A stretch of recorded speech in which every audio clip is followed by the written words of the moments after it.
మీ ఎలాంటి వ్యాపార ప్రకటనలకైనా వెంటనే మా ఛానల్ సంప్రదించండి. ప్రస్తుతం మనతో పాటు ప్రముఖ ఆధ్యాత్మికవేత్త, జ్యోతిష్ వాస్తు పండితులు, లలితాదేవి ఉపాసకులు బ్రహ్మశ్రీ నానాజీ పట్నాయక్ గారు ఉన్నారు. గురువుగారితో మాట్లాడేద్దాం. నమస్కారం గురుగారు. శ్రీమాత్రే నమః. గురుగారు, 2026 ఫిబ్రవరి మాసం విశేషంగా మేషరాశి వాళ్ళకి ఎలా ఉంటుంది? ఈ మాసంలో ప్రత్యేకంగా వీళ్ళు ఎటువంటి జాగ్రత్తలు తీసుకుంటే బాగుంటుంది అంటారు? మంచి క్వశ్చన్ అడిగారండి. ఫస్ట్ ఆఫ్ ఆల్ ఏంటంటే మేషము వారికి 12లో శని ఉన్నాడు అనే ఒక ఇది ఉంది. అది కొంచెం వాళ్ళు అర్థం చేసుకుని ముందుకెళ్తే కనుక ఈ సంవత్సరం ముఖ్యంగా ఈ నెలలో ఫిబ్రవరి మాసంలో 2 సార్లు అంటే దాదాపుగా మనకి ఫిబ్రవరి స్టార్టింగ్లో 4 గ్రహాస్ కూటమితో ఉంటుంది. ఆల్రెడీ జనవరిలో ఒకసారి 5 గ్రహ కూటమి అయిపోయింది మేషం వరకు దశమంలో. ఏకాదశంలో ఫిబ్రవరిలో మళ్ళీ 5 గ్రహ కూటమి వస్తుంది. అంటే 10th అండ్ 11th హౌజెస్లో చతుర్గ్రహ పంచగ్రహ కూటములు ఏర్పడుతున్నాయి. అలాగే మనకి పంచమంలో కేతు, 3లో గురువు ఉన్నాడు. ఈ ప్లానటరీ పొజిషన్స్ పరంగా అసలు ఫిబ్రవరి మాసంలో ఎలా ప్లాన్ చేసుకోవాలి, ఎలా ఉండాలి, ఏ దేవతారాధన చేసుకోవాలనేటువంటి అంశాలు చెప్తుంది. నేనైనప్పటికీ చెప్పిస్తుంది సాక్షాత్ లలిత అమ్మవారిగా భావిస్తూ. ఎప్పుడూ కూడా మనం ఈ రాశి ఫలితాలు ఇవన్నీ ఎందుకు చెప్పుకుంటామంటే వాట్ ఈస్ ద వే. జ్యోతిష్యము అంటే జ్యోతి, వెలుగు. మీరున్నారు, తిరుపతి వెళ్ళాలి. తిరుపతి వెళ్ళాలంటే మీకు అసలు ఎటు మార్గం తెలియాలి. నేను కారు ఉంది, ప్రయాణం చేస్తున్నా, వెళ్ళిపోతున్నా అంటే వెళ్ళరు. వాట్ ఈస్ ద రూట్ అన్నమాట. అట్లా ఫస్ట్ ఆఫ్ ఆల్ మేషం వారికి మనిషి ఆవేశంగా కనబడ్డా మనసు వెన్నపూస అంటారు మేషం వాళ్ళు. చూడటానికి ఆవేశం, కోపం, వీరికి ఇంత పొగరు అది ఇది అనిపిస్తుంది. కానీ ఎవరికైనా ఏదైనా వస్తే ఫస్ట్ కదిలే వాళ్ళు మేషం వాళ్ళే, గుర్తుపెట్టుకోండి. అరే అవునా అని. అంటే మనసు కూడా అట్లా ఉంటుంది యాక్చువల్లీ చెప్పాలంటే. వీళ్ళకి ఫస్ట్ ఆఫ్ ఆల్ వీళ్ళ పూర్వజన్మ కర్మ అనేది ఒకటి ఉంటుందండి ప్రతి ఒక్కరికి కూడా. ఆ ప్లేస్ని యాక్టివ్ చేసేవాడు గురువు అయ్యాడు. ఇప్పుడు అది కూడా నెగిటివ్గా యాక్టివ్ చేస్తున్నాడు. అందుకని నేనేం చెప్తానంటే వీళ్ళకి ఇప్పుడున్న కండిషన్లో కొంచెం ఈ నెల కూడా వీళ్ళు ఎవరితోనైనా అగ్రిమెంట్ చేసేటప్పుడు, మాట్లాడుకునేటప్పుడు కొంచెం జాగ్రత్తగా ఉండాలి. ఎందుకంటే ఆలోచనా స్థానం అని ఉంది. ఆలోచనా స్థానంలో కేతు ఉన్నాడు. చిత్ర విచిత్ర గ్రహము అంటారు కేతుని. మ్యాజికల్ ప్లానెట్ అంటారు. మ్యాజికల్ ప్లానెట్స్ ఎప్పుడైనా పంచమంలో ఉంటే అంతే స్పాంటేనియస్గా పాజిటివ్ ఫలితం వస్తుంది, నెగిటివ్ ఫలితం వస్తుంది. సడన్గా ఒక్కోసారి మనకి పూరి జగన్నాథ్ గారు చూడండి, అప్పటికప్పుడు సీన్ సెట్ చేస్తానండి, దానికి ఏం ప్లానింగ్ ఉండదు అంటాడు. అది ఒక్కోసారి సూపర్ డూపర్ హిట్స్ అవ్వచ్చు, ఒక్కోసారి ఫ్లాప్ అవ్వచ్చు. సో 2 వైపులు ఉన్న కత్తి లాంటిది కేతు. అందుకని కొంచెం జాగ్రత్తగా ఆలోచన చేయాలి పంచమంలో కేతు ఉన్నందుకు. అయితే మనం 12వ స్థానంలో శని, ఏలినాటి శని నడుస్తుంది కాబట్టి ఎప్పుడైనా సరే ఏలినాటి శని 3 స్టేజ్లు ఉంటుందండి. 12 రాశి లేదా 2వ స్థానం. ఇది ఖర్చు స్థానంలో ఉంది, ఇన్వెస్ట్మెంట్ స్థానంలో ఉంది, విదేశీ స్థానంలో ఉంది. అందుకని ఏంటంటే కంపల్సరీ అయి కర్మరా బాబు, నా కర్మ నేను పెట్టాల్సి వచ్చింది అంటాను చేశారు. అలా కర్మ వల్ల ఖర్చు తప్పక పెట్టాల్సిన పరిస్థితి రావడం. అది హెల్త్ అనుకోండి, కంపల్సరీ వాడు ఇంట్లో వాడు ఒకడు గోల్ చేస్తుంటాడు, నాకు ఈ ఫోన్ కావాల్సిందే, నాకు ఈ కార్ కావాల్సిందే, నాకు ఈ డ్రెస్ కావాల్సిందే, నేను ఫ్రెండ్స్తో పాటు అక్కడికి వెళ్ళాల్సిందే అంటూ ఉంటారు. తప్పక ఇంక పెడతాం. లేదంటే ఒక్కొక్కసారి ఏంటంటే ఎంటర్టైన్మెంట్ కోసం 11th లార్డ్ గడుగుదు కదా, అందుకని.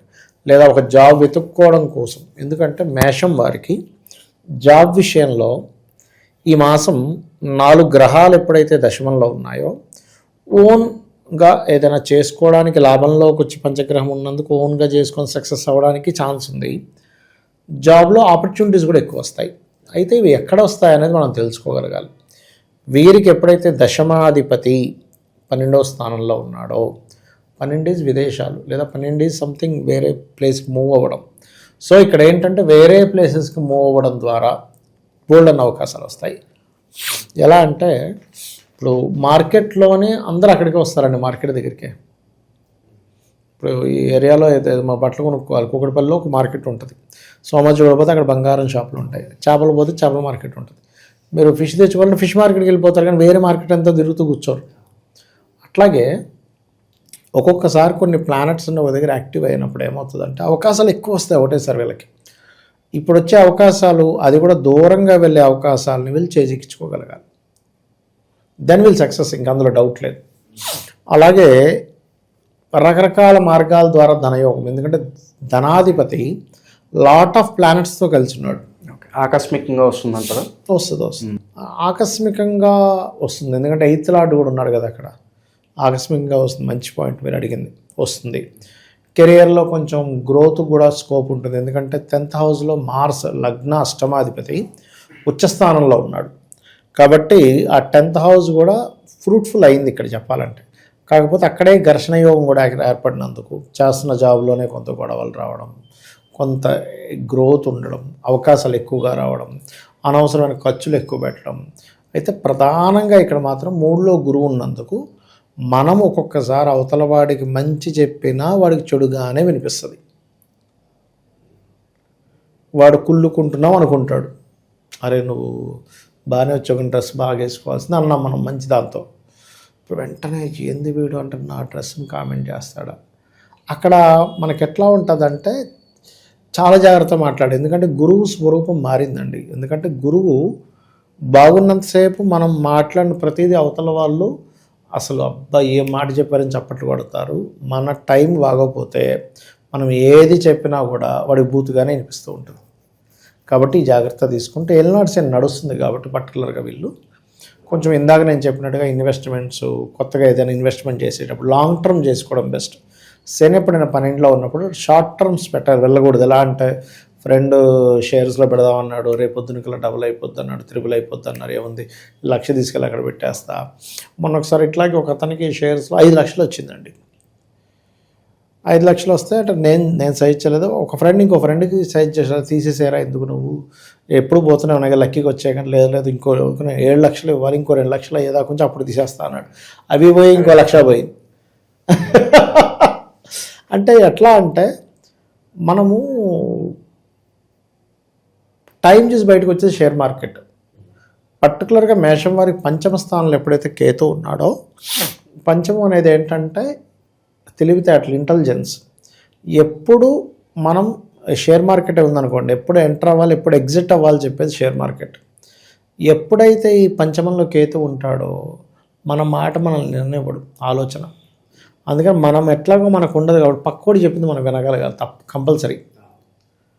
మనం చెప్దామన్నా అక్కడ చల్లదు. మన తెలివితేటలు విచిత్రంగా తీసుకుంటాం. ఒక్కోసారి సూపర్ హిట్ అవుతాయి, ఒకసారి ఫ్లాప్ అవుతుంటాయి. మరి దీనికి ఏమిటి పరిహారము అంటే ఎక్కువగా గణపతిని ఆరాధించాలి. వీరు ఎక్కువ గణపతిని ఆరాధించాలి. ఎవరి దగ్గరికైనా వెళ్ళి ఏదైనా ఒక మాట మాట్లాడదు తప్పదు. ఇప్పుడు మనం ఎంత మాట్లాడకుండా ఉందామన్నా కుదరదు. కంపల్సరీ వెళ్ళి ఎక్కడో దగ్గర ఏదో కమ్యూనికేట్ చేయాల్సి వస్తుంది. ఒక్కసారి దక్షిణామూర్తిని అనుకోవాలి, దెన్ ఖచ్చితంగా బాగుంటుంది. ప్రస్తుతం వీళ్ళ గురుగారు కుటుంబ వ్యవస్థ ఎలా ఉంటుంది ఓవరాల్గా, లవ్ అండ్ అఫెక్షన్స్ పరంగా ఏ విధంగా ఉంటుంది? పెరుగుతాయండి. కుటుంబ బాంధవ్యాలు బాగా పెరుగుతాయి. కాకపోతే ఆ బాంధవ్యాలు పెరిగే క్రమంలోనే మనం మాట్లాడుతూ ఉంటాం. మీకు అర్థమైందా? అయితే సంతానం, అందులో కుటుంబంలో సంతానాన్ని మాత్రం దూరంగా పంపించడము, వాళ్ళు ఎక్కడికో చదువుకోవడానికి వెళ్ళడము, కొంచెం లవ్ అఫైర్స్ విషయంలో చిన్న డిస్టర్బెన్సెస్, ఎందుకంటే పంచమంలో కేతువు కదా రావడము. మరలా ఇక్కడ జీవిత భాగస్వామికి కూడా ఏదైనా జాబు సెట్ అవ్వడము, పిల్లలకు కూడా ఎక్కడికైనా వేరే దగ్గర జాబ్ సెట్ అవ్వడం, ఇవన్నీ వస్తాయి. ఎందుకంటే 10th హౌస్లో ఎక్కువ ప్లానెట్స్, 11th హౌస్లో ఎక్కువ ప్లానెట్స్ ఉన్నప్పుడు ఏమవుతుందంటే కుటుంబ సభ్యుల్లో వీళ్ళకి కానీ వీళ్ళ సంతానానికి కానీ జీవిత భాగస్వామికి కానీ వాళ్ళందరి కెరియర్లు కూడా సెట్ అవుతూ వస్తుంటాయి ఈ టైంలో. ఒక రకంగా ఎలా ఉంటుందంటే ఇప్పుడు ఎల్నాడు శని ఖర్చు ఎక్కువ ఉన్నప్పుడు ఏదైనా చూడండి, ఒక తండ్రి ఒక 50-55 ఏళ్ళు వచ్చాక అప్పుడే పిల్లలు సెటిల్ అవుతూ ఉంటారు. ఈయనకి అమ్మ ఎంత టైట్ అయింది రాగానే ఒక 2 పిల్లలు జాబ్స్ వచ్చారు. మరి ఎట్లా ఉంటుంది లైఫ్? అమ్మయ్యా అంటే ఒక పండుగ చేసుకుంటాడు ఆ రోజు తండ్రి. ఇంకా నాకేం ప్రాబ్లం లేదు, ప్రతి నెల అది కట్టాలి ఇది కట్టాలి, నేను రిటైర్మెంట్ తీసుకుంటాను, రిటైర్ తీసేసుకోవచ్చేమో అనిపిస్తుంది. కొంతమంది తీసుకోరు, కొంచెం నాది నేనే సంపాదించుకోవాలని ఉంటుంది. కానీ ఆ స్ట్రెస్ తగ్గుతుంది. అంటే 2-3 బస్తాలు మోసుకున్న వాడికి 2 కొడుకులు వచ్చి 2 బస్తాలు తీసి వాళ్ళు నెత్తిమీ తీసుకుని ఒకటే బస్తా ఉంటే ఎలా ఉంటుంది? అలాంటి ఒక ఇది కూడా వీళ్ళు చూస్తారు. బట్ ఇక్కడ ఏంటంటే ఎప్పుడూ కూడా మన పూర్వజన్మ కర్మ, పూర్వజన్మ పుణ్యం యాక్టివ్ అవ్వాలి. ఈ పుణ్యం యాక్టివ్ అవ్వాలి అంటే కేతు గ్రహానికి దీపం పెట్టడము, గణపతిని ఆరాధన చేయడము, ఇవి ఎక్కువగా చేయాలి. ఇక్కడ ఆస్ట్రాలజీ ఎప్పుడు కూడా ఏంటంటే మీరు ఏం చేయాలి, ఇప్పుడు మీకు దగ్గు వస్తుంది సార్ ఏం చేయాలి, సిరప్ వేసుకుంటారు, తలనొప్పి వస్తుంది ఒక్కరోజున వేసుకుంటారు, ఏం చేయాలని చెప్పేది ఆస్ట్రాలజీ. అంతేగాని ఇది ఇంతే కర్మ అనడానికి అసలు ఆస్ట్రాలజీ అసలు ఏమీ అక్కర్లేదు, ఇంతే కర్మ అనడానికి, అంతే కదా. అట్లా అలాగే గురుగారు ఈ నెలలో మనకి పంచగ్రహ కూటమి దీని ప్రభావం అనేది యాక్టివేట్ అవుతుంది అంటున్నారు. మరి శుభకార్యాలకు పెళ్ళిళ్ళు ఏమన్నా ఉన్నా ఇట్లాంటి వాటికి ఏమన్నా అనుకూలంగా ఉంటుందా వీళ్ళకి ప్రస్తుతానికి ఏమన్నా? వీళ్ళకి ఇప్పుడు అనుకూలంగానే ఉందండి. ఎందుకంటే ఈ ఫిబ్రవరి మాసం, మే, జూన్ వరకు ఆల్మోస్ట్ అనుకూలంగా ఉంటుంది వివాహానికి. ఎందుకంటే గురువు ఆస్పెక్ట్ 7th మీద ఉంది కదా. అది కాకుండా లగ్న సప్తమాధిపతులు కలుస్తున్నారు దశమంలో. అందుకని మ్యాక్సిమం వీళ్ళకి సంబంధాలు కుదరడం కూడా ఎట్లా కుదురుతాయంటే, అత్తగారి వరుస వాళ్ళు వచ్చి అడగడం, వరుస అవుతారు చూసాం, లేదా వీళ్ళు చేస్తున్న జాబులోనే ఎవరైనా ప్రపోజ్ చేయడం వీళ్ళకి, లేకపోతే వీళ్ళు ఎవరికైనా ప్రపోజ్ చేసి ఇష్టపడడం, ఇంట్లో వాళ్ళకి చెప్పడం, అట్లా ఎక్కువగా వర్కౌట్ అవుతుంది. లేదా విదేశాల్లో చదువుతుంటే అక్కడ ఉండే వాళ్ళని వీళ్ళు ఇష్టపడి ఇంట్లో వాళ్ళకి చెప్పడం, అక్కడ జాబ్ చేస్తున్న వాళ్ళు. ఎందుకంటే ఇక్కడ 12th లాట్ 3rd హౌస్లో ఉండి 7th చూస్తున్నాడు. 12 అంటే విదేశాలకు కారకుడు 3లో ఉండి 7 చూస్తున్నాడు. అలాంటప్పుడు ఏమవుతుందంటే బంధువర్గాల్లో ఎవరైనా అక్కడ ఉంటే అక్కడ వాళ్ళని ఇష్టపడడం వల్ల, లేదా బంధువులు ఎవరైనా ఉండి ఈ అబ్బాయి వెళ్ళాడని అమ్మాయి వెళ్ళాడను వాళ్ళు అడగడం, ఇట్లా కుదురుతాయి. ఇందాక మనం స్టాక్స్ గురించి డిస్కస్ చేసాము. అలాగే ఈ నెలలో చాలా జాగ్రత్తగా ఉండాలి, పలానా విషయాల్లోకి ఎంటర్ అవ్వకూడదు అంటే ఒక మాటలో ఏం చెప్తారు వీళ్ళకి? మధ్యవర్తిత్వము, నిర్ణయాలు చాలా జాగ్రత్తగా ఉండాలి. ఇన్వెస్ట్మెంట్స్ విషయంలో పర్టికులర్గా జాగ్రత్తగా ఉండాలి. ఓకే. సో కామన్గా చేసుకోవాల్సిన పరిహారాలు ఏంటంటారు గురుగారు? ప్రత్యేక గణపతి ఆరాధన, సూర్య ఆరాధన, నువ్వులు దానంగా ఇవ్వడము, సూర్య నమస్కారాలు చేసుకోవడం ఆల్రెడీ చెప్పాను కదా. ఇవి చేస్తూ శనగలు కూడా దానం ఇస్తే మిస్కమ్యూనికేషన్స్ అనేవి తగ్గుతాయి. ప్లస్ ఓం కర్పూర వీటి కామోద సమాకర్ష దిగంతరాయై నమః మంత్రం చేసుకోవడం మంచిది. ఓవరాల్గా మేషరాశి వాళ్ళకి ఫిబ్రవరి నెలలో ఏ విధంగా ఉంటుందో చాలా బాగా వివరించారు. ధన్యవాదాలు. శ్రీమాత్రే నమః.